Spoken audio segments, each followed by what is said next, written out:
Desde la FIAB les doy la bienvenida. Mi nombre es José Luis Onis. Yo soy subgerente general de Primary, una de las empresas de tecnología del grupo McBarrofex.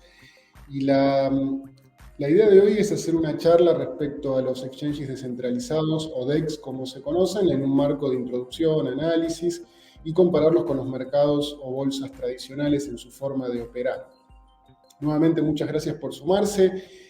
McBarrofex, como miembro de la FIAB, les agradece la participación. La idea de este tipo de charlas que estamos encarando desde el grupo de tecnologías disruptivas de la FIAB es dar a conocer a la comunidad distintas tecnologías, avances, novedades, innovación que tienen impacto en nuestra industria.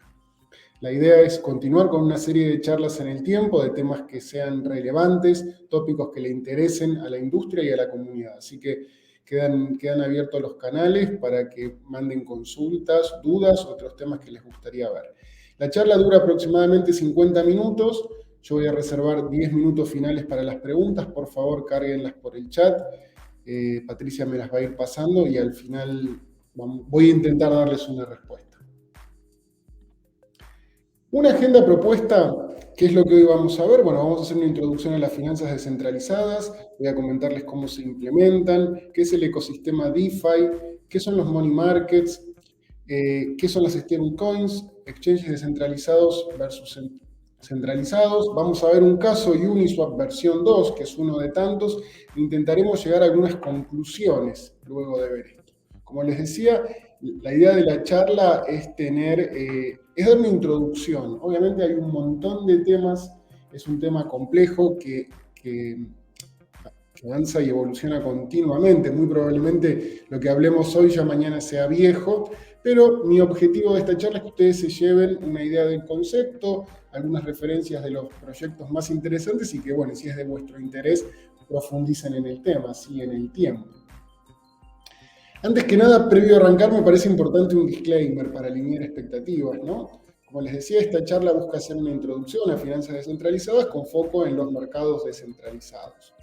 Esto obviamente, pese a que vamos a hablar de activos, de criptos que hoy se pueden comprar, vender en el mercado, de ninguna manera lo que veamos hoy es una recomendación de inversión, ¿sí?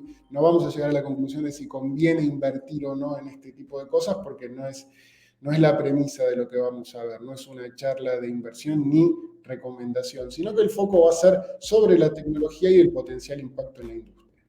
Y otro tema que agregamos al disclaimer que me parece interesante, porque muchas veces me pasa después de la charla que me dicen, uy, no mencionaste tal proyecto, uy, no mencionaste tal cosa.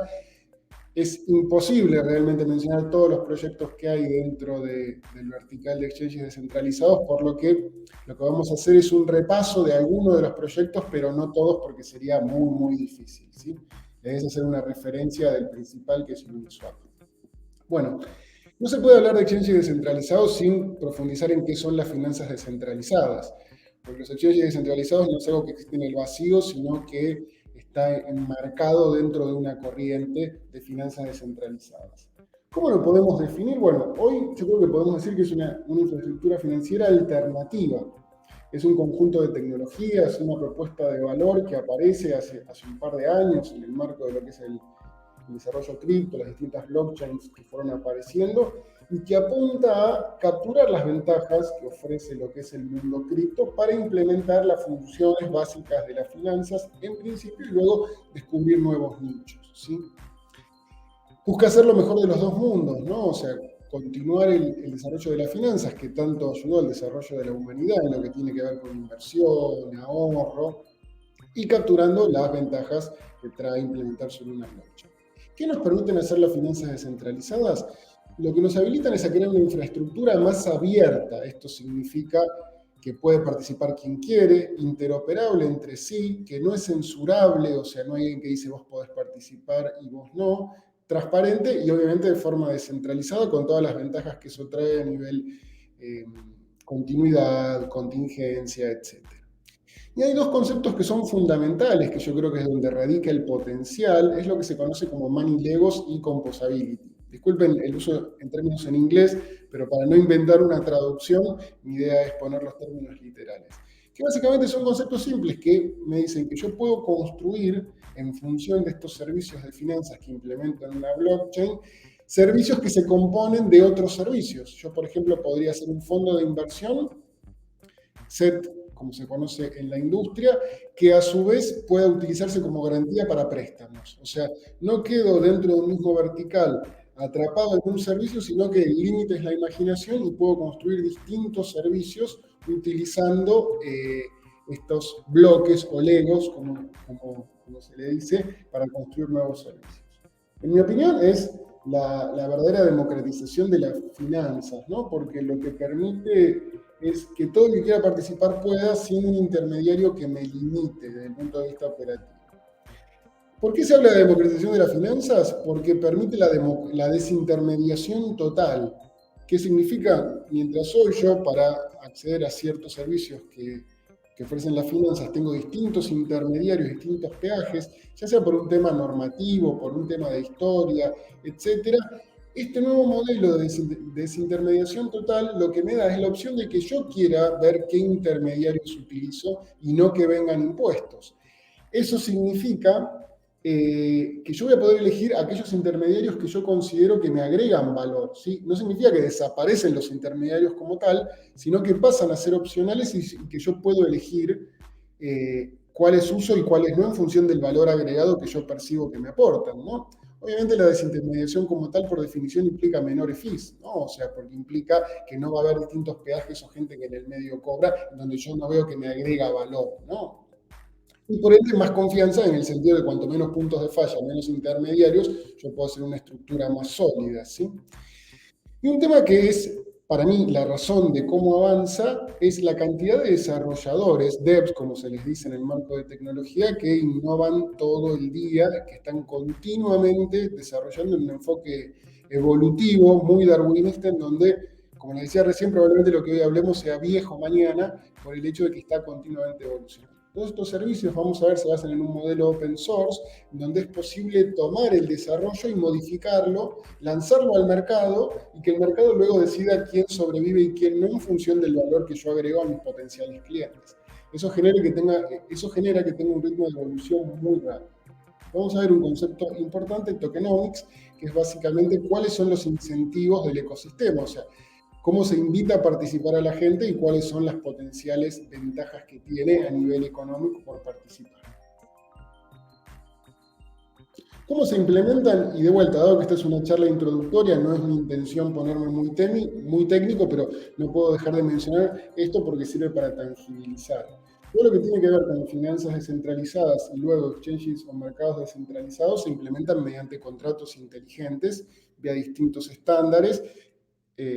La gran mayoría de los proyectos se implementan dentro de la blockchain de Ethereum, que es una blockchain trustless, distribuida y permissionless, o sea que no requiere confianza centralizada ni que hay alguien que dice vos jugás o no en función de los permisos que otorga. Permite implementar oráculos, luego vamos a profundizar qué es eso. Es una captura de pantalla, no se asuste el que no es técnico, pero bueno, de cómo se implementan algunos de estos tokens. Pero no es la única opción. Vamos a ver que uno de los inhibidores que hoy existen para un desarrollo masivo es lo que tiene que ver con los costos actuales, ¿no? Por ende, hay otras blockchains alternativas como la de Solana, Avalanche, Polygon, Terra, que permiten implementar finanzas descentralizadas vía contratos inteligentes en otras blockchains con otras características de performance, costo, etc. Obviamente siempre es un trade-off, ¿no? O sea, puede haber un tema de costo, puede haber un tema de mayor, menor confianza, escalabilidad, performance. Cada uno tiene que hacer su due diligence y analizar cuál es el entorno óptimo, ¿no? Pero lo bueno es que hay opciones, ¿no? Como decíamos recién, la descentralización, la desintermediación da opciones. ¿Sí? Que existan distintas maneras de implementarlo permite este círculo virtuoso de evolución entre los distintos participantes para ver cuál sobrevive en función del valor que otorgan a los potenciales usuarios. Como les decía, una característica muy importante y para mí significativa que tiene el modelo DeFi es funciona en distintas capas y como ustedes pueden ver por este concepto que hablábamos recién de composability, la posibilidad de integrar distintos servicios, uno puede tener una capa de liquidación, ¿sí?, muy sólida sobre la blockchain que opte y en niveles superiores agarra una mayor especificidad en función de lo que yo quiero hacer. Esto me permite que la innovación ocurra en todas las capas. O sea, no es una arquitectura monolítica en donde cuando uno toca algo tiene un desafío muy grande de no romper nada que sea compatible, sino que uno puede especializarse en distintas capas para agregar temas de seguridad, performance, ¿sí? Es un modelo de capas en donde la innovación ocurre en todos lados. De hecho, la última capa sobre la que se está trabajando ahora, que es la capa de agregación, vamos a ver que a medida que aparecen un montón de servicios, aparecen metaservicios que combinan esos servicios para poder acceder. No quiero spoilear ni adelantarme nada, pero vamos a ver a nivel tendencias que hoy la agregación es uno de los más interesantes. Volviendo un poco atrás al origen, cuando hablamos de las funciones básicas de las finanzas o las primitivas que existen en el mundo de las finanzas, podemos estar de acuerdo, puede faltar una más, una menos, pero bueno, sabemos que básicamente con dinero, con finanzas, lo que hacemos es pedir prestado, prestar, intercambiar activos, derivados, pagos, seguros, convertir un valor negociable en un activo físico, inversión colectiva. Esto yo lo puedo presentar en una charla de finanzas tradicionales y todos estarían de acuerdo que sí, ok, esto es básicamente las funciones básicas de las finanzas. DeFi, como finanzas descentralizadas, busca ofrecer una solución que se presenta como superadora a todas estas actividades de las finanzas tradicionales vía la implementación de servicios sobre una blockchain. Está marcado en negrita intercambiar, o exchange o swap, que es donde nosotros hoy vamos a profundizar un poco más, pero todos los otros temas dan para una charla en específico, y eso es lo que nosotros los invitamos, que si hay interés, podemos seguir desarrollando desde la FIAB este tipo de charlas para seguir contribuyendo al desarrollo de la comunidad y a la difusión del conocimiento. Hoy vamos a enfocarnos en lo que es intercambiar, lo que es exchange o swap. ¿Por qué para mí esto llegó para quedarse y va a seguir evolucionando a una velocidad increíble? Bueno, por esto que yo les decía, hay un ecosistema muy grande de desarrolladores cada vez en aumento. Vimos que DeFi explotó en el contexto de pandemia, la gente encerrada, los cheques de estímulo, la masivización o el concepto de gamification de las finanzas, donde capaz en un punto era algo reservado a un grupo puntual y se masificó. Yo creo que todos tenemos amigos, conocidos que preguntan por temas de cripto, que invierten. Argentina es uno de los países de la región con un mayor índice de inversión en cripto. A mí me pasa amigos míos veterinarios, gente que no tiene nada que ver con el mundo de la tecnología y de las finanzas, que compra cripto, ahorra, guarda, y eso genera un caldo de cultivo muy interesante. Obviamente siempre el desafío está en lo que tiene que ver con protección de la inversión, aspectos regulatorios que vamos a profundizar en un rato, pero a nivel caldo de cultivo, desarrollo, están dadas las condiciones para que siga creciendo. Bueno, las primitivas, como decíamos recién, las funciones básicas están disponibles para seguir desarrollando este ecosistema. Por ende, la imaginación es el límite para seguir creciendo. Como les decía recién, continuamente salen nuevos servicios. Es muy difícil seguirle el ritmo. Yo trato de dedicarle 1 hora por día a leer, a seguir en Twitter, LinkedIn, en distintos posts de Medium, o sea, nuevos servicios, cómo va creciendo, y realmente aún dedicándole 1 hora, un poco más por día, es muy difícil por la innovación que hay tremenda.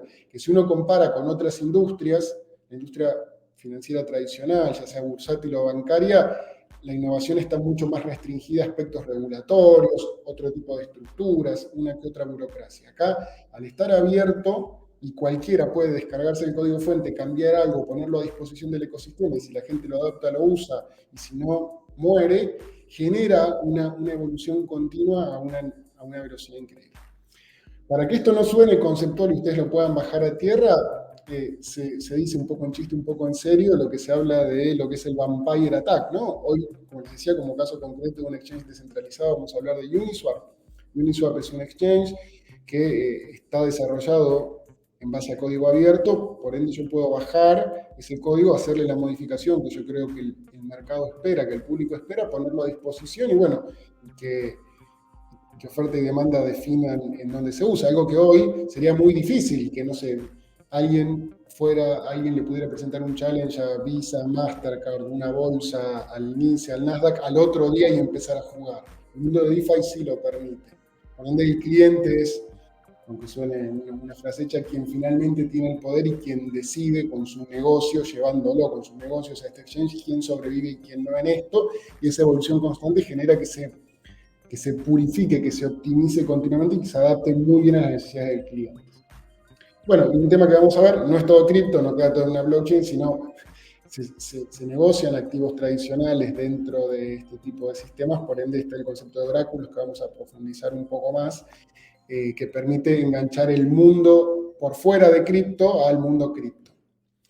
Y es muy interesante porque es lo que sirve como puente para traer precios de activos tangibles, físicos, a un mundo cripto y capturar lo mejor de los dos mundos, ¿no?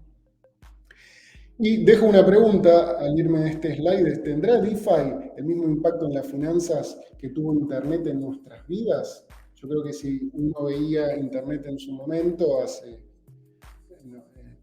mediados de los 90, comienzos de los 90, y era difícil imaginarse que hoy prácticamente todo lo íbamos a hacer por Internet, trabajar, comprar cosas, divertirnos. Bueno, hay quien propone este cambio de paradigma, apunta a que realmente tenga ese impacto, que cambien las finanzas tradicionales en el mediano plazo a cómo hoy lo hacemos, cómo pedimos un préstamo, cómo contratamos un seguro, cómo compramos una acción o un bono, migrando a esta arquitectura, a este mundo cripto. Bueno, para darles una idea de la magnitud de los números, lo que tiene finanzas descentralizadas es, como mencionamos recién, no una apertura total, es medible, monitoreable 100%. Al implementarse en blockchains públicas, yo puedo ver qué transacciones hay. Obviamente son como se conocen pseudoanónimas, puedo ver qué A le pro a B, pero no puedo ver quiénes A y quiénes B, ¿no? Es monitoreable 100%, esto es positivo por un lado para los reguladores, quienes pueden tener visibilidad de lo que ocurre.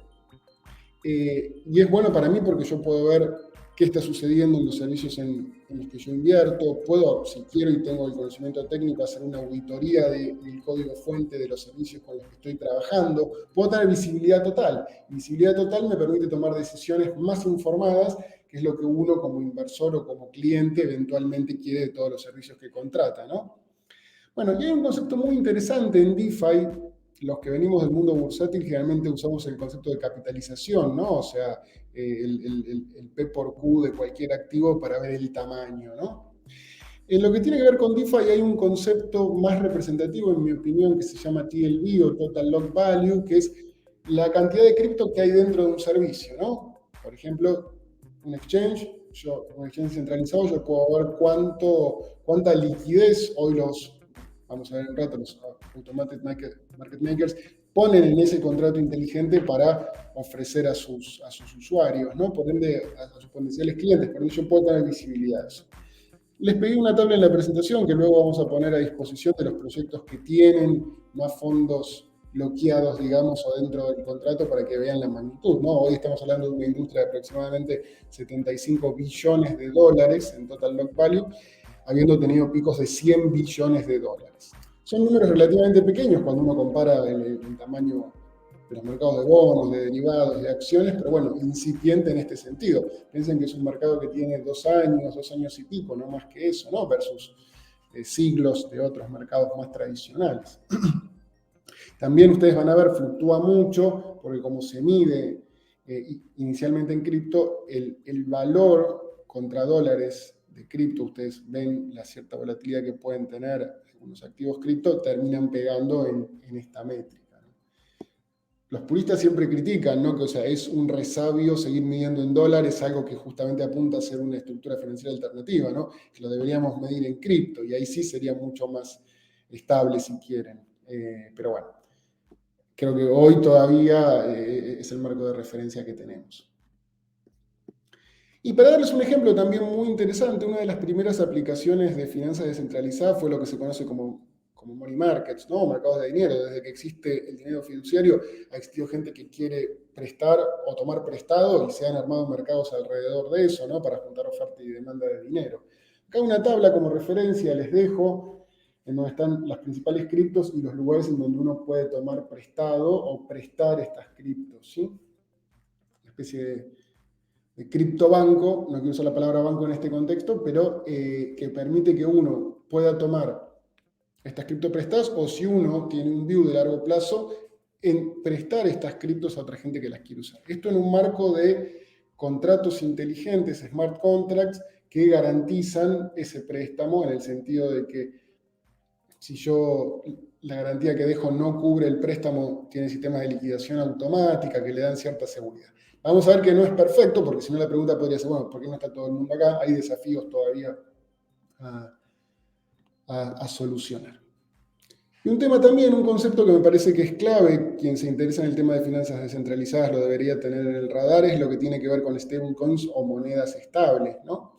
Uno generalmente cuando piensa en el mundo cripto, originalmente está lo que se conoce el on-ramp, ¿no? Uno aparte de tener en sus cuentas dinero fiduciario, dólares, pesos, euros, yenes, libras, soles, pesos mexicanos, reales, lo que aplique, y eventualmente pasa a cripto. Hoy existen todavía muchas fricciones, ¿no? Una transferencia bancaria puede tardar horas, ni que hablar si es internacional, puede haber costos asociados, y, y eso hace que el entrar y salir de cripto inicialmente fuera muy complejo y caro.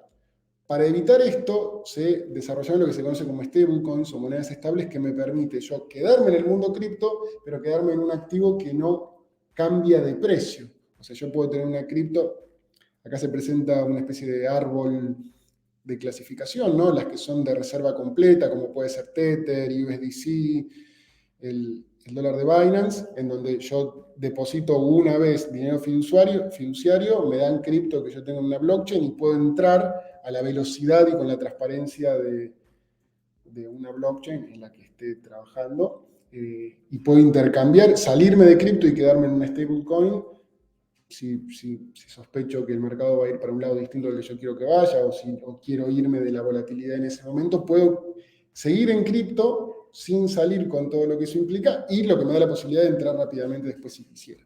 Hay una clasificación, no quiero entrar en mucho detalle técnico, pero hoy a grandes rasgos están las que yo tengo que depositar dinero fiduciario y obtengo un cripto representativo a cambio, las que se colaterizan con otro cripto, el caso más conocido es DAI, y ahora empezaron a aparecer hace relativamente poco las algorítmicas, ¿sí?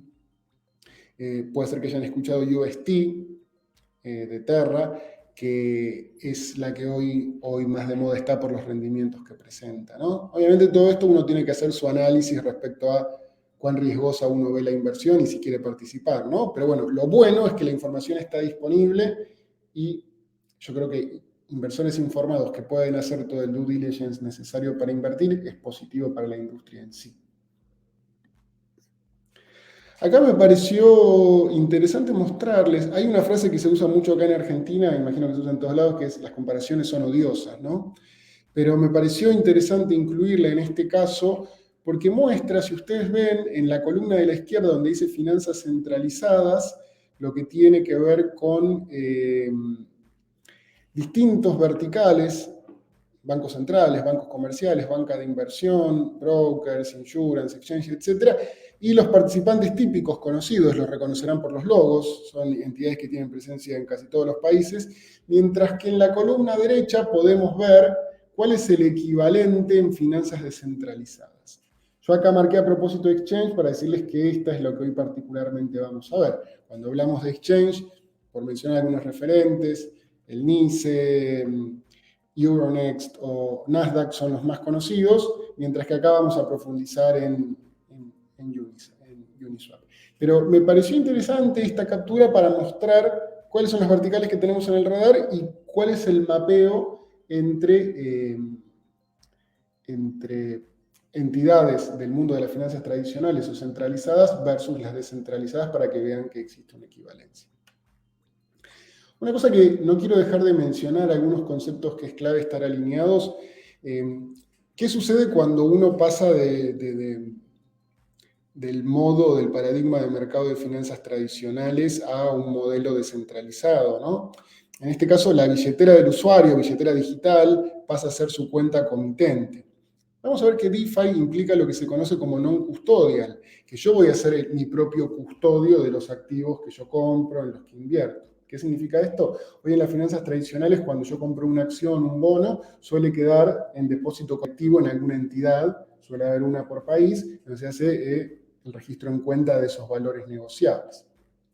En el caso de DeFi, y por eso esto que charlábamos recién, da opciones, da una mayor libertad en ese sentido, yo puedo contratar un custodio y decir, mira, no tengo la pericia técnica, no tengo las ganas, no quiero, custodiame la voz. Pero también tengo la opción de yo ser mi propio custodio y llevármelo a mi billetera. De esta manera, dándome opciones, dándome libertad. Y para jugar un poco con estos acrónimos, como se suele usar en inglés, be your own bank, uno se termina transformando en su propio banco, su propia caja de valores y en un punto su propio regulador, ¿no? O sea, hoy vamos a ver uno de los principales desafíos que tiene el mundo cripto es el grado de regulación que aplica, que puede ser distinto entre países, podría no haber claridad total, por ende es una tecnología que trae muchas ventajas, pero es clave por temas de protección del inversor que tenga un marco adecuado que proteja a quien no quiere informarse mucho o profundizar en estos temas que claramente tienen una componente técnica fuerte, pero que también es fundamental que la regulación apunte al desarrollo de la industria, que no la limite, que no la restrinja, al contrario, que la apalanque para que se pueda implementar de forma segura y permita que los potenciales inversores puedan capturar las ventajas que este nuevo paradigma trae, ¿no? Que esta nueva tecnología trae. Como les decía recién, básicamente uno al tener una billetera pasa a ser el dueño de esos activos y tiene el poder de transferirlos a quien quiere.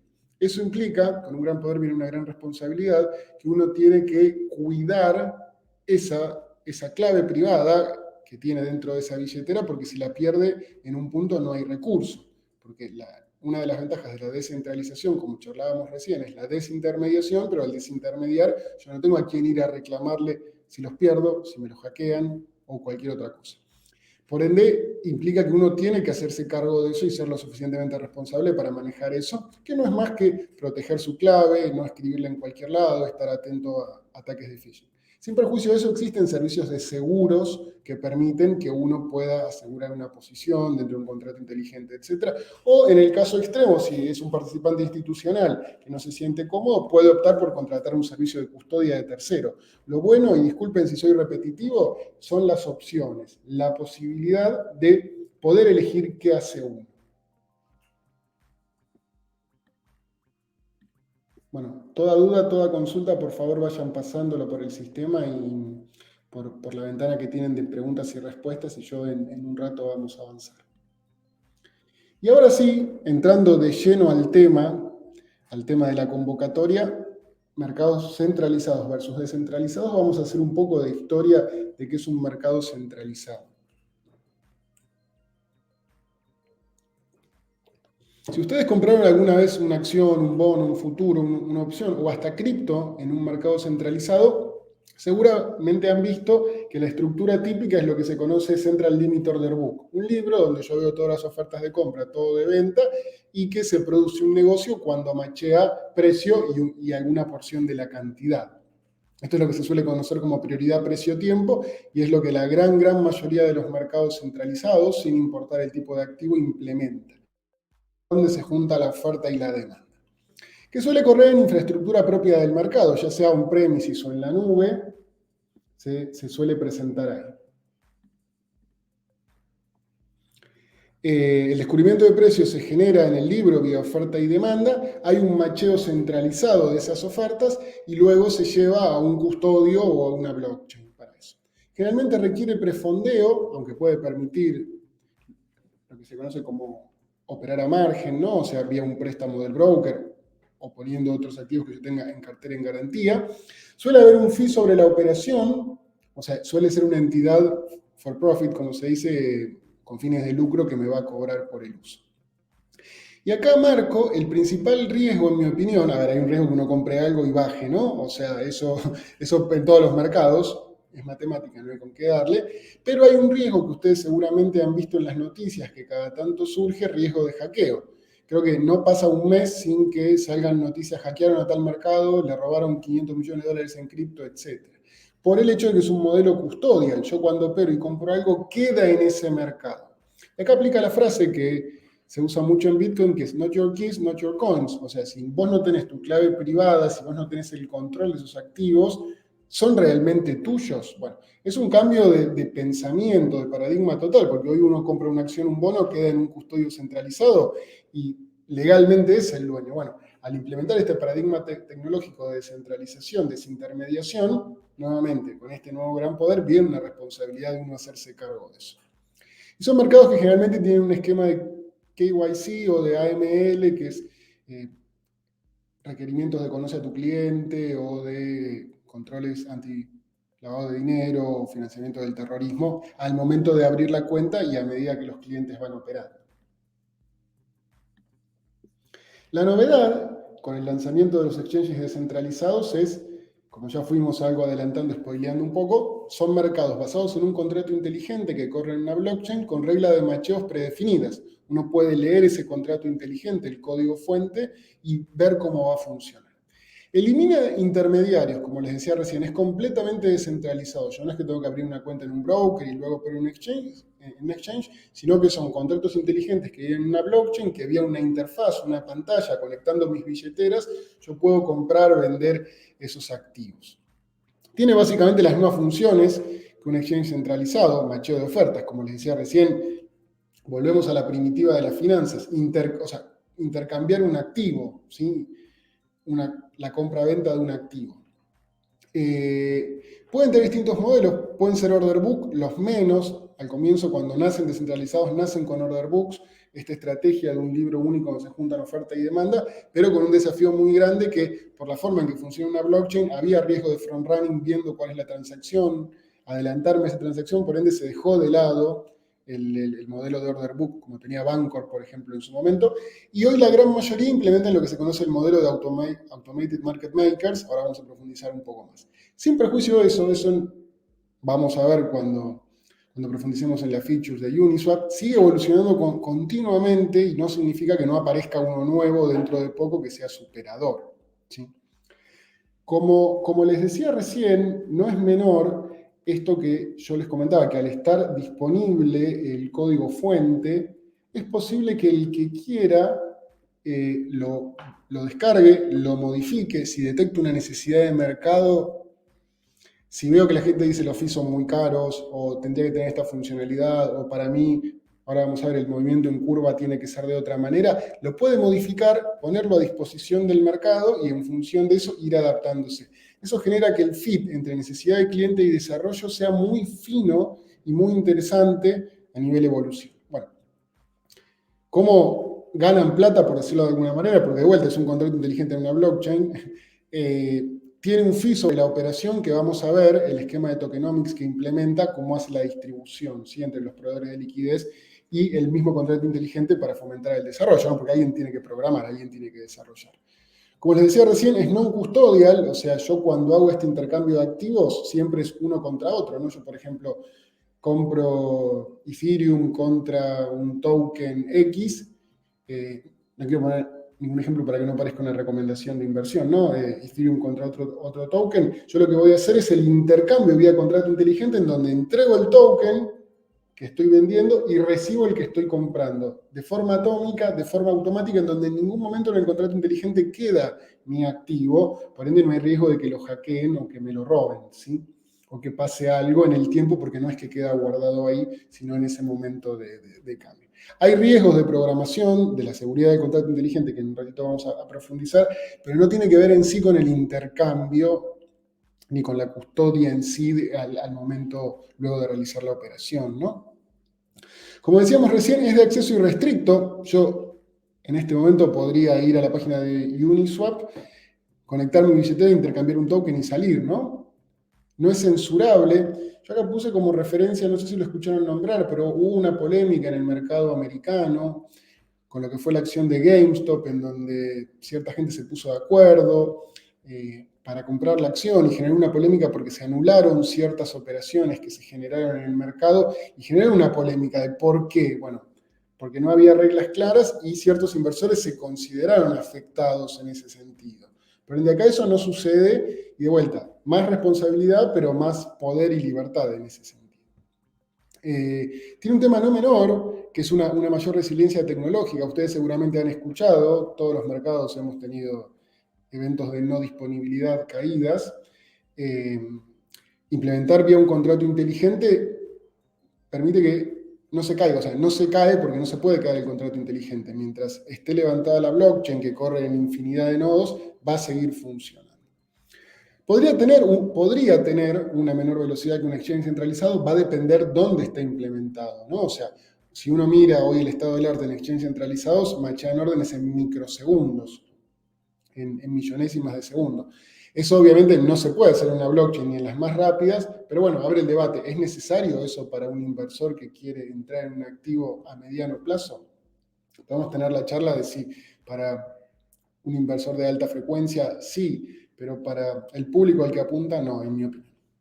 Y podría o no tener menor funcionalidad hoy, pero como les decía recién, la existencia del código fuente libre, abierto y que cualquiera lo pueda modificar y agregar otras features le otorga una potencialidad inmensa, porque dada la detección de una necesidad en el mercado, nada impide que alguien modifique eso, lo suba a una blockchain y diga, bueno, ok, acá está. ¿Sí? Y como ejemplos más conocidos, les decía recién, Uniswap, que es el que vamos a profundizar para intercambio de activos basados en Ethereum, o Curve, que es una que se usa para stablecoins, pero hay un montón. Acá una captura de pantalla de vuelta como referencia para que tengan una idea de los números. En el caso de Uniswap, la versión 3 tiene un volumen diario de aproximadamente 1.5 billones de dólares, o sea, 1.500 millones de dólares. Lista aproximadamente 450 monedas. Siempre se negocian de a pares, aproximadamente 1.100. Tiene aproximadamente 4 millones de visitas y bueno, hay algunas estadísticas de market share, etc. Y puse un gráfico de Drácula, para el que no se dio cuenta, para hacer una referencia a lo que decíamos recién del Vampire Attack, ¿no? Gran parte de los DEX que están acá, como SushiSwap, PancakeSwap, son versiones de Uniswap en donde se tomó el código fuente y se modificó con otros atributos, otras características, otros tokenomics, por decirlo de alguna manera, otro conjunto de incentivos, y fíjense, o sea, le compite cabeza a cabeza en ese sentido, más allá de que Uniswap es el líder. Eso lo hace muy interesante porque, como decíamos recién, permite que se adapte a lo que realmente se necesita. No quiero dejar de mencionar este tema, ¿no? Porque uno puede decir, bueno, muy lindo cripto, muy lindo los tokens, pero bueno, claramente hoy la gran parte del trading se hace sobre activos financieros, pero que podrían tener un correlato en el mundo real, ¿no? Acciones, bonos emitidos por empresas, por entidades físicas, bueno, ni que hablar de commodities, ¿no? Soja, petróleo, oro. Para eso justamente existen los oráculos, que son entidades que residen en una blockchain, contratos inteligentes que tienen distintas fuentes de precios y que mediante un esquema de incentivos donde se premia al que da precios reales y se castiga al que manda un precio no representativo, que busca manipulación, permite hacer este puente entre el mercado cripto y el mercado, digamos, no quiero decir real porque el otro parece irreal, el mercado tradicional y el mercado cripto porque real es todo. Y esto lo hace muy interesante. Hay casos de estudio en donde ya existe criptosoja, donde hay ciertos activos del mundo físico muy tangibles que hoy se pueden negociar en una blockchain gracias a los oráculos que permiten la captura de estos precios. Como caso puntual, mi empresa, Matbarrofex, está dentro de la red de Chainlink y somos proveedores de precios para distintas funciones que existen, ¿no? Y eso lo hace muy interesante porque no quiero spoilear ninguna conclusión a la que vamos a llegar luego, pero me parece que siempre el mejor enfoque es la colaboración y acercar el mundo tradicional a cripto permite capturar la ventaja de los dos mundos y que sea el cliente quien finalmente decide por dónde ir. Como les decía recién, no quiero quedarme en temas muy teóricos o conceptuales, por ende vamos a hacer un repaso de cómo funciona Uniswap para darles un marco de referencia. La primera versión de Uniswap sale en noviembre del 2018. Existía ya un contrato descentralizado EtherDelta, que era un modelo de libro de órdenes, y que lo que hace es, en base a un post original de Vitalik, uno de los fundadores de Ethereum, implementa este modelo de lo que se conoce como Automated Market Makers. Market Makers automáticos, de vuelta, democratiza la provisión de liquidez. En cualquier mercado, el Market Maker es una entidad autorizada, fuertemente regulada, con ciertos requerimientos tecnológicos, de capital, etc. Hoy los exchanges descentralizados permiten que el que quiera pueda ser un proveedor de liquidez, ¿sí? O sea, no hace falta ciertos requerimientos, sino que es un tema de quién lo quiere hacer. Básicamente lo que se implementan es lo que se conoce como liquidity pools, donde estos proveedores de liquidez utilizan lo que se llama la Constant Product Formula, ahora vamos a profundizar un poco, y proveen liquidez vía dos tokens. Eso genera una relación. Hago un poco de historia para contarles cómo evolucionó. En la versión 1 solo era posible un token contra Ethereum, por ende, si uno quería intercambiar dos tokens en donde uno no era Ethereum, tenía que dar una vuelta medio rara, ¿no? Hacer el cambio de un par y después el cambio de otro par para terminar. que es este gráfico que se muestra acá, que lo saqué de la página de Uniswap, donde se ve que si yo quería finalmente comprar USDC, tenía que hacer todo el pase de uno a otro para lograrlo. Y arranca con un esquema de incentivos en donde yo al proveer liquidez iba a recibir tokens de provisión de liquidez que yo podía luego venderlos en lo que sería mercado secundario o si yo quería quitar esa liquidez, luego me iba. Bueno, en mayo del 2020 aparece la segunda versión en donde cambia radicalmente. Permite hacer este intercambio de tokens sin necesariamente pasar por Ethereum. Yo ahí ya podía, por ejemplo, hacer USDC contra DAI, por poner un ejemplo.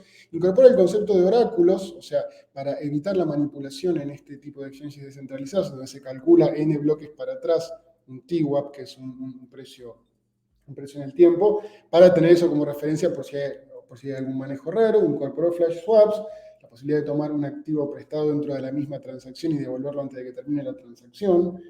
Y surgió toda esta manía de forks, ¿sí? O de estos vampire attacks, que a ver, es perfectamente legal, ¿no? Porque por algo es código abierto, en donde SushiSwap fue el caso más emblemático. Sacudió la industria cuando esta persona, que encima era anónima, vio el código fuente, modificó ciertos incentivos que creía que el mercado estaba esperando y lanzó esta copia o réplica no dicho en el mal sentido, ¿no? Esta otra opción. Y bueno, y el mercado luego decidió. Como ven recién, se encuentra dividido de forma interesante y SushiSwap quedó. Una cosa muy interesante es que aún las distintas versiones conviven. O sea, hoy uno puede operar con la versión 1, la versión 2, y ambas versiones coexisten para siempre. Mientras exista la blockchain de Ethereum, ambas versiones van a estar disponibles y el cliente va a ser el que elija en función de liquidez, fees, lo que sea, a dónde va a estar invirtiendo.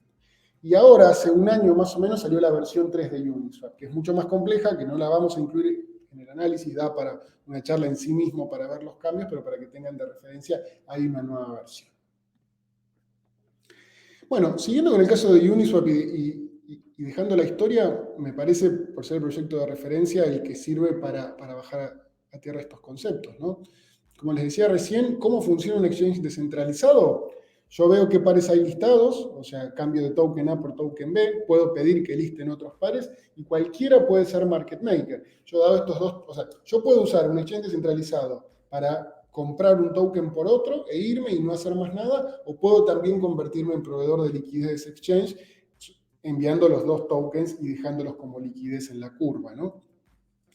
Una cosa muy interesante, además del token que yo recibo por la provisión de liquidez, estos exchanges descentralizados, como les decía, buscan ser administrados o gestionados por la comunidad. ¿Esto qué significa? Que hay un token de governance que me permite votar en función de las propuestas de cambio de reglas de negocio, ¿sí? Y es un modelo que es muy interesante porque permite, de la misma forma que uno puede llevar una propuesta a una asamblea de accionistas y votar en función de eso, en función de su participación accionaria, hacerlo en este tipo de proyectos. Cualquiera puede presentar una propuesta y en función de estos tokens votar. Y ese voto automáticamente cambia las reglas de juego, ¿sí? Obviamente tiene que salir por mayoría. Y eso hace que evolucione también constantemente. Y el hecho de correr en una blockchain inmutable, que yo no puedo reescribir el pasado, que está distribuida en N nodos, lo hace un esquema, una arquitectura ideal para depositar, o sea, para confiar en ese esquema de confianza descentralizada y hacer mi intercambio de activos ahí. ¿Cómo funciona? Básicamente, y ahora sí, entrando un poco en el detalle técnico, bueno, utiliza un esquema de Automated Market Makers, los usuarios proveen liquidez a los pools vía pares, ¿sí? Se usa este Constant Product Formula, que les decía que es la base matemática de cómo funciona. En función de esta provisión de liquidez se va calculando un ratio, se cobra 0,30 por trade, que luego vamos a ver que se distribuye entre los proveedores de liquidez, y un cliente o usuario final opera un par, ¿sí? Se acerca y se quiere intercambiar este por este, conecta su billetera, ve una tasa de cambio, ahora vamos a ver un poco la interfaz gráfica cómo funciona, y en función de eso lo cambia. Entrando en un poquito más de detalle técnico, cada pool se define como un par, ¿sí? Yo voy a tener pools de liquidez que me permiten intercambiar un token por otro, el pool arranca en cero, obviamente, a medida que los proveedores de liquidez agregan liquidez en los dos pares, se va definiendo una tasa de cambio entre ellos. Que en teoría, la teoría del arbitraje me dice que, como yo tengo la posibilidad también de esos tokens comprarlos en un exchange centralizado, perdón, van a existir oportunidades de arbitraje para comprar y vender en otro, de esa manera haciendo que el precio converja al fair value de ese token en función del consenso del mercado, ¿no? Otros proveedores de liquidez que se suman deberían respetar esa razón, ¿no? O sea, ese ratio. Cuando suben estos tokens, deberían hacerlo en cantidades que mantengan ese ratio, o si no, van a estar creando oportunidades de arbitraje en mercados centralizados u otros DEX, que automáticamente alguien puede aprovechar y de esa manera mantener el precio en línea. Cada proveedor de liquidez va a recibir un token que representa su proporción en el público. Como les decía, tiene mercado secundario o puede directamente retirarse. Hay un concepto muy interesante que es el que se llama impermanent loss, que es si yo me retiro en un momento que la curva no está estabilizada o que no está representando el fair value en ese momento, yo podría estar asumiendo una pérdida, que es una pérdida no realizada, que al momento de irme la realizo, ¿sí? Bueno, por ende uno tiene que ver en qué momento sale o asumir esa pérdida. La ecuación fundamental lo que me dice es que yo tengo que tener en cuenta los fees que recibo por provisión de liquidez versus esa potencial teórica pérdida y ver si aún así gano plata. Sin perjuicio de eso, como les decía recién, evoluciona constantemente. Existen servicios en la industria que permiten asegurar ese impermanent loss para si yo la incurro, compensarla de alguna manera, ¿no? O sea, y así aparecen todos los días cosas nuevas, pero bueno, es interesante tenerlo en cuenta para terminar de entender cómo funciona, ¿no? Que a medida que se va moviendo dentro de esta curva en función de la liquidez provista, yo si por X motivo tengo que salir, tengo el riesgo de estar perdiendo, de estar realizando una pérdida. Bueno, como les decía recién, hay unos ejemplos numéricos que quedan en la presentación, no los quiero aburrir con la parte matemática, si les interesa está para que profundicemos luego, pero bueno, la teoría me dice que lo mejor de los dos mundos se logra en un exchange descentralizado, desintermediado, que se conecta vía compras y ventas de distintos participantes que arbitran estas ineficiencias de precios, por lo que el exchange descentralizado me da todas las ventajas de ser descentralizado, pero a su vez buenos precios, porque si no existirían oportunidades de arbitraje, ¿sí? Para obtener liquidez. Bueno, una captura de pantalla para contarles un poco el total log value, volúmenes recientes, los pares más operados. Cuando uno hace este tipo de presentaciones, yo estas capturas las hice hace 48 horas. En estos 20 minutos pudo haber pasado cualquier cosa y estos números no son representativos, así que siempre hago esa aclaración que está ese riesgo. ¿Cómo funciona en la práctica Uniswap o un exchange descentralizado? Yo básicamente lo que voy a hacer es conectar mi wallet, como por ejemplo MetaMask, que es una de las más usadas que se integran con los distintos navegadores web o funcionan en el teléfono. Yo lo que voy a hacer, como se ve acá, es indicar cuál es el token que yo voy a comprar, ¿sí? No, disculpen, el token que yo voy a estar entregando, en este caso 1000 Ethereum es un ejemplo, y cuánto yo voy a estar recibiendo, en este caso casi 65.000 UNI, que es el token de governance de Uniswap. Acá obviamente no tenía 1000 Ethereum cuando hice la captura de pantalla. Y la interfaz gráfica me va a decir cuánto es el mínimo que yo voy a recibir, porque al estar cambiando el precio me garantiza dentro de bandas cuál es el impacto en el precio que moverme sobre la curva, retirar esa liquidez va a tener. Acá es un impacto grande porque estoy poniendo una cantidad grande. Y cuánto le voy a estar pagando al proveedor de liquidez por esta operación. O sea, los proveedores de liquidez en general, que como decía recién, después pro rata se va a hacer la distribución. Yo lo que voy a hacer es, una vez que veo estos números que me cierran, acepto hacer el swap, el intercambio, y se envía al smart contract, en donde se ejecuta, y yo entrego este token y recibo el que quiero. Pasa a estar en mi billetera el token que compré, ¿sí? Y yo después lo puedo ver en mi billetera y puedo seguir haciendo cosas con eso. Esto en segundos, ¿no?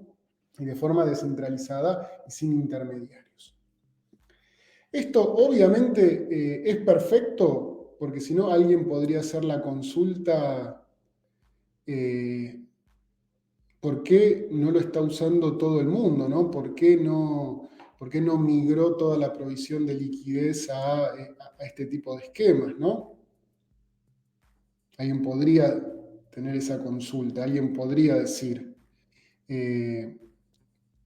¿por qué no migró todo el volumen de trading ahí? Bueno, hay desafíos a resolver todavía. Como les decía recién, hay temas de volatilidad en el costo del gas, que se utiliza, por ejemplo, en Ethereum, que repercute en lo que tiene que ver con los fees de transacción. Bueno, ¿cuál es la respuesta hoy? Hay desarrollos tecnológicos que se están avanzando para que sea más eficiente, más barato, o usar cadenas alternativas, como mencionamos recién, Polygon, Terra, Avalanche, para hacer este intercambio de activos en otras blockchains que podrían presentar un esquema distinto de seguridad, pero una mayor performance y unos menores fees. Eso cada uno queda de cada lado. Trabajar sobre la mejora de la experiencia de usuario.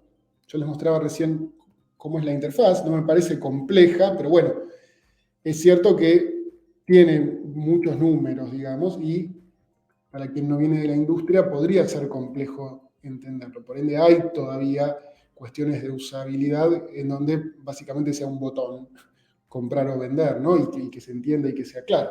Como les decía recién, temas de usabilidad, performance, seguridad, ¿no?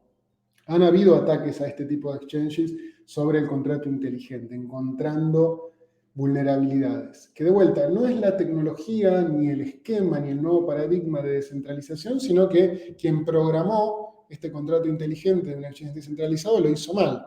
No puso las validaciones que tenía que poner, puso un signo más en lugar de un signo menos, o sea, como puede pasar.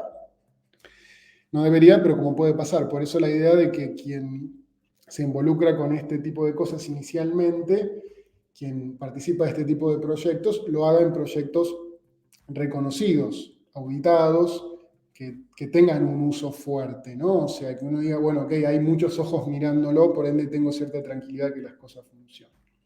Es uno de los principales desafíos. Bueno, como conclusiones mías, ¿no? Personales, no digo que sea la verdad absoluta, es como yo lo veo en función de la investigación y todo lo que hacemos desde Matbarrofex y dentro del grupo de FIAB de tecnologías disruptivas. Los exchanges descentralizados para mí llegaron para quedarse. Creo que atiende una necesidad de mercado, atiende a una nueva generación, no necesariamente etaria, sino de interés por temas cripto, por otra forma de transaccionar en la compra-venta de activos, 24/7, de forma descentralizada, con mayor control, eliminando el riesgo de custodia en otra persona. Por ende, al venir a atender y, en mi opinión, hacerlo muy bien, una necesidad que hoy existe, llegaron para quedarse. No van, en mi opinión, a desaparecer un día. ¿Cuál es la principal novedad? Como decíamos recién, descentraliza o permite eliminar intermediarios en el trading. Que de vuelta, me da la opción. Yo podría decir, no, la verdad que yo quiero una custodia en un tercero porque duermo más tranquilo. Pero otra persona podría decir, no, la verdad que no, yo quiero ser mi custodia porque confío más en mí. Por ende, da opciones, que eso es lo importante para tener clientes contentos. Los volúmenes son representativos. Uno cuando ve que hablamos de casi 80 billones de dólares dentro de DeFi, cuando ve mercados que mueven 1.5 billones de dólares por día, mercados descentralizados, bueno, claramente hay una liquidez suficiente para que un retail o un institucional mediano participe, ¿no? O sea, no son los números que puede mover NICE, Nasdaq, pero son números significativos, en donde cualquier participante de tamaño medio puede satisfacer sus necesidades de liquidez ahí. Y cada tanto, yo creo, en mi opinión, cada vez más va mejorando la experiencia de usuario, va haciéndolo más fácil. Y creo también que, dado el auge de las billeteras digitales que salen continuamente, va a ir creciendo. De hecho,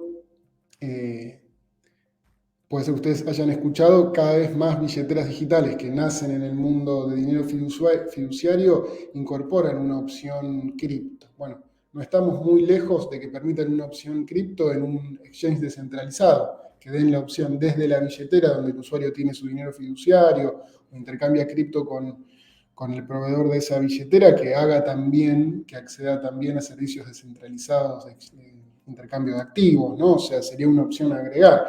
Y eso automáticamente se lo habilitaría a un montón de gente que ya está onboardeada, como se suele decir, en la billetera, ¿no?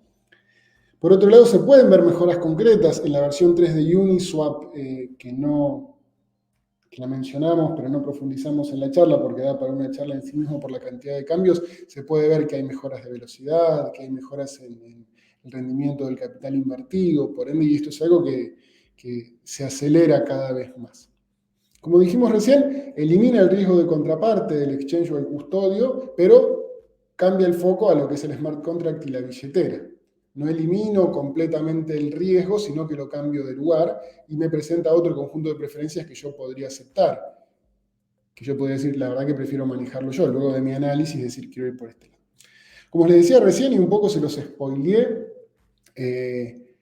para mí es un modelo complementario con los exchanges tradicionales. No creo que necesariamente los reemplace, pero sí creo que llegaron para quedarse y para complementarse. ¿Cómo se va a dividir la torta después? Si se va a agrandar, si se va a achicar y cómo se va a dividir, eso lo dirá el tiempo y lo dirán las preferencias de los clientes. Pero creo que con este esquema de arbitrajes arma un escenario muy interesante para que convivan, para que colaboren y para darle más opciones a los clientes. No descarto que un exchange centralizado, en cripto hay ciertas iniciativas, pero no descarto que uno tradicional eventualmente plantee tener algún tipo de trading vía un exchange hermano descentralizado, alguno de los tradicionales.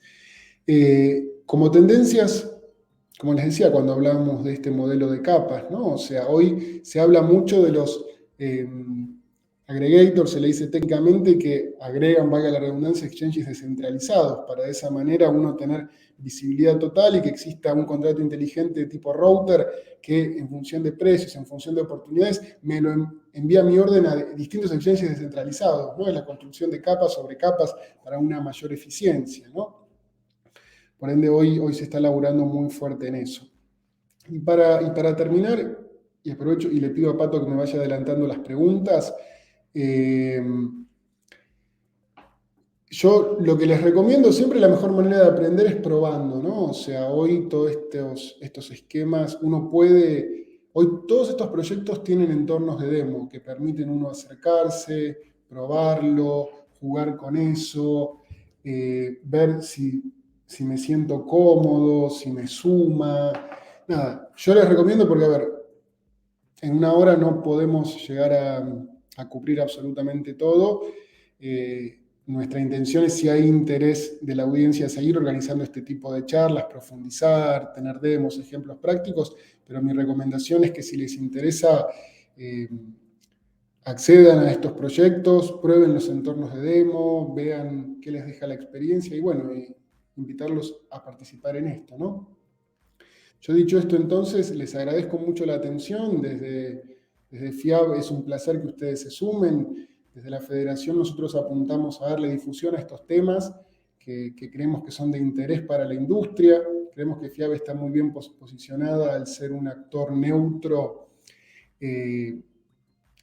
a difundir temas como este sin tomar un aspecto comercial, ¿no? O sea, que crean que nosotros no estamos tratando de vender nada, sino que venimos a difundir conocimiento que creemos que ayuda a desarrollar la industria y los distintos participantes. Todo el tema de DeFi y finanzas descentralizadas en general y puntualmente los exchanges descentralizados es una industria muy interesante, muy cambiante, muy desafiante, como les decía, difícil de seguir el ritmo, pero muy satisfactorio ir viendo cómo crece, ¿no? Y quienes estamos hoy en la industria tradicional, ver también cómo podemos acercarnos, qué funcionalidad acercar, qué cosas tienen sentido para nuestros clientes, para nuestros usuarios traer, ¿no? Y aprender de una industria muy dinámica, que está continuamente evolucionando, muy cerca del cliente y que es clave adaptarse, ¿no? Creo que está cambiando mucho el mundo con cripto. Yo creo que estos últimos años, yo no tengo un amigo que no me hable de cripto, ¿no? O sea, se dediquen a cualquier cosa que puede no tener nada que ver con finanzas o bancario, ¿no? Como que hay mucho interés por este tema de todas las edades, de todas las industrias, y bueno, desde FIAB nosotros apuntamos a darle difusión para quien quiera participar, quien esté interesado, se acerque y lo haga. Así que bueno, nuevamente les agradezco mucho la atención. Queda mi mail y mi Twitter por si tienen alguna consulta. A quien esté interesado le vamos a hacer llegar la presentación y bueno, si Pato me pasás las preguntas, sobre eso vamos a ir viendo para aprovechar el tiempo que nos queda. Bueno, una es cómo elegir sobre qué blockchain conectarme. Bueno, como hoy repasamos, uno tiene que hacer su análisis previo, ¿no? O sea, uno muchas veces dice, bueno, ok, este proyecto está en Ethereum, voy a ir por acá, ¿sí? Porque es la que más nodos tiene, la que más trayectoria tiene, está más auditada, más probada. Pero bueno, pero por el otro lado tiene el tema de los fees, tiene el tema de temas de velocidad, ¿no? Que uno podría decir, bueno, prefiero una de estas cadenas alternativas, ¿no? Como decíamos recién, Terra, Polygon, etc. Bueno, cada uno tiene que hacer su análisis, ¿no? Y ahí van a entrar estas cuestiones, velocidad, fees. Bueno, uno en función de eso tendrá que decir. Yo trato de no ser un talibán de ninguna tecnología, ¿no? Me parece que uno tiene que enfocarse en el objetivo y en función de eso ver cuál es la que más le conviene, cuál es la que más le sirve. Y en función de eso tomar la decisión. Yo creo que todas obviamente son válidas, pero es clave ver ese trade-off entre costo, velocidad, qué activos están listados, etcétera, ¿sí? Tenemos una pregunta más que dice si puedo ser market maker en la versión 3. Sí, hoy dentro de Uniswap, la 1, 2 y 3 permiten que uno sea un automated market maker, como decíamos recién. Uno, dentro de un exchange descentralizado, tiene dos opciones. Se conecta, compra, vende un activo y listo, o puede ser proveedor de liquidez. Las tres versiones de Uniswap permite, acá la diferencia es que yo voy a estar proveyendo liquidez entregando dos activos que van a engrosar esta curva en función de la cantidad que yo envíe y a medida que venga cada orden va a ir sacando liquidez de esa curva y podría moverse o no. Cuando yo hago eso y alguien compra mi liquidez, yo lo que voy a recibir son estos tokens representativos, ¿sí? Por los fees que pagué y yo voy a tener los tokens referidos a la liquidez que yo inicialmente previo al trade entregué. Luego yo eso los puedo tener, puedo votar con eso, puedo entregarlos para recuperar la liquidez, puedo venderlos en mercado secundario porque considero que es más conveniente. Como les decía recién, se genera capas y capas en este ecosistema en donde yo puedo probar distintas cosas, ¿no? Donde yo puedo jugar con eso. Y tenemos una más, la última. ¿Cómo puedo probar Uniswap? Bueno, como les decía en la página de Uniswap, uniswap.org, ustedes tienen la opción de conectarse vía una billetera. Mi recomendación es que hay una cosa que se llama Faucet, que me permite dentro de una red de prueba, no tiene valor económico, recibir cierta cripto, no tiene valor refuerzo, en el sentido económico no puedo venderlo, en donde yo puedo ir a las versiones de test de estos proyectos y jugar, empezar a intercambiar un activo por otro, ver cuán cómodo me siento con tenerlo en mi billetera, ver cómo sigue la evolución del precio, etc.